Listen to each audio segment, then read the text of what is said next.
할렐루야. 사랑하는 대강의 가족 여러분, 오늘 하루도 하나님의 말씀과 동행하는 삶이 되길 소망합니다. 오늘 함께 나눌 하나님의 말씀은 마태복음 5장 9절 말씀입니다. 화평하게 하는 자는 복이 있나니 그들이 하나님의 아들이라 일컬음을 받을 것이미요. 아멘. 우리는 지난 시간을 통해 이 팔복 중에 6번째 말씀을 살펴보았습니다.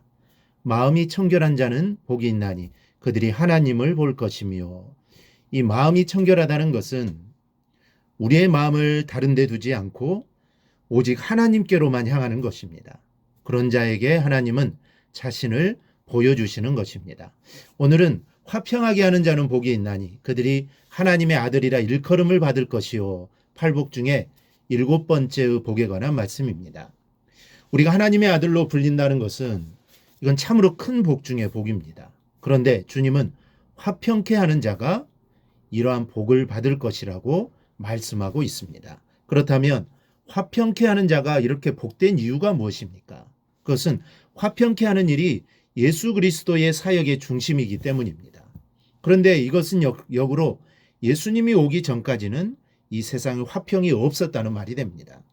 주님께서 이 세상에 오시기 전까지는 이 땅에 화평이 없었습니다. 물론 하나님께서 이 세상을 창조하실 때만 해도 이 세상은 평화로웠습니다. 하나님과 인간들은 친밀한 교제를 나누었고, 인간들은 벗었으나 부끄러워하지 않을 만큼 화목했습니다. 그러나 인간의 범죄는 그 모든 화평한 상태를 일시에 깨트리고 맙니다. 친밀했던 하나님과 인간의 관계는 단절되었고, 범죄한 인간들 위에는 하나님의 저주가 임합니다. 그리하여 인간의 내적 평화도 사라지고 말았습니다. 그러나 하나님께서는 결코 이러한 상태가 지속되기를 원치 않으셨습니다. 이러한 상태는 하나님이 원하시는 상태가 결코 아니었습니다. 하나님은 화평의 하나님이시기 때문입니다.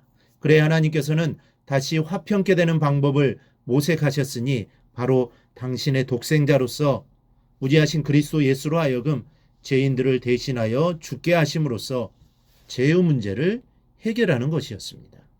그래 주님께서는 인간의 육신을 입고 이 땅에 오시고 죄인들을 대신하여 죽으심으로 원수되었던 하나님과 사람, 또 사람과 사람 사이에 화평의 다리를 놓아주셨던 것입니다. 오늘날 우리가 하나님과 화평을 누리고 그로 인해 구원의 소망을 가질 수 있게 된 것은 다 그러한 그리스도의 희생을 통한 화평에 하신 사역의 결과인 것입니다. 그러므로 우리 또한 그리스도를 본받아 이 땅에서 화평케 하는 사역을 감당해야 합니다. 그런데 화평케 하는 자는 단순히 평화로운 상태를 누리는 사람을 일컫는 말이 아니라, 화평케 하는 자는 평화를 만들기 위해 적극적으로 행동하는 자를 가리키는 말입니다.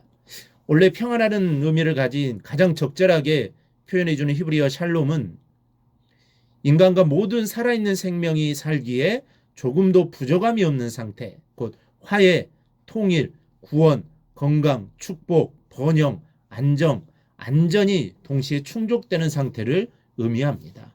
또 우리가 알고 있는 하나님의 구원도 바로 이 샬롬의 상태를 의미하는 말입니다. 이사야 11장 6절을 보면 이런 말씀이 있습니다.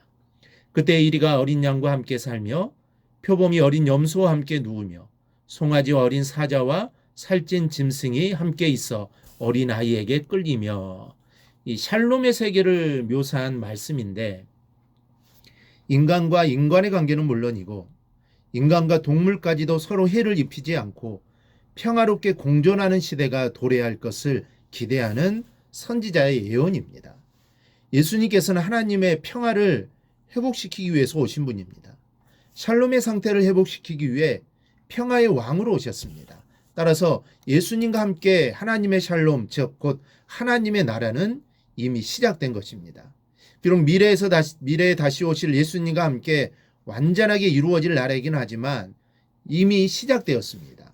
그리고 오늘 예수님은 우리에게 우리가 이미 시작된 하나님의 나라의 시민이 분명하다면 화평케 하는 자가 되라고 말씀하십니다. 그런데 우리는 혹시 화평을 만들기는커녕 어느 공동체 내에서 분쟁의 원인이나 제공하는 사람은 아닙니까? 누군가를 만나면 꼭 싸우거나 또 좋은 분위기에 찬물을 끼얹는 부류의 사람은 아닙니까? 오늘 이 시간 나는 어디에서 평화를 만드는 사람으로서 하루를 살아갈 수 있을까? 우리가 생각해 보십시다. 우리 사회가 좀 더 나은 상태가 되도록 일하는 사람은 비단 정치인이나 공무원만의 일이 아니라고 생각합니다. 우리의 작은 노력이 모이면 우리의 지역사회는 충분히 나아질 수 있습니다. 우리의 작은 노력은 정말 때때로 하잘것없는 것 같이 느껴질 때가 있지만, 그러나 그러한 작은 노력이 모이고 모여서 큰 역사를 이루는 것입니다. 링컨 대통령은 자기가 죽었을 때 사람들이 자기에게 이런 말을 해주면 좋겠다고 했습니다. 그는 꽃이 자라리라고 생각되는 곳에서 늘 잡초를 뽑고 꽃을 심어주던 사람이었어.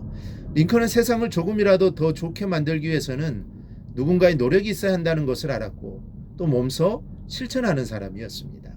오늘 우리도 우리 주변의 사람들이 조금이라도 안전하게 또는 상쾌하게 하루를 보낼 수 있도록 작은 노력을 실천합시다. 그래야 할 때 우리는 주변 사람들로부터 하나님의 아들이라고 일컬음을 받게 될 것입니다. 하나님의 아들이라는 이 귀한 칭호는 스스로 만들어 가질 수 있는 것이 아닙니다. 세상 사람들이 인정해주고 그렇게 일컬어 주어야 비로소 가지게 되는 호칭임을 기억하시기 바랍니다. 그래야 우리 모두 화평을 이루는 자가 되어 하나님의 아들이라 일컬음을 받는 우리 성도들이 되기를 주님의 이름으로 축원합니다. 오늘 묵상한 말씀을 굳게 잡고 삶으로 실천하며 살아내는 대강의 모든 성도들이 되기를 축복합니다.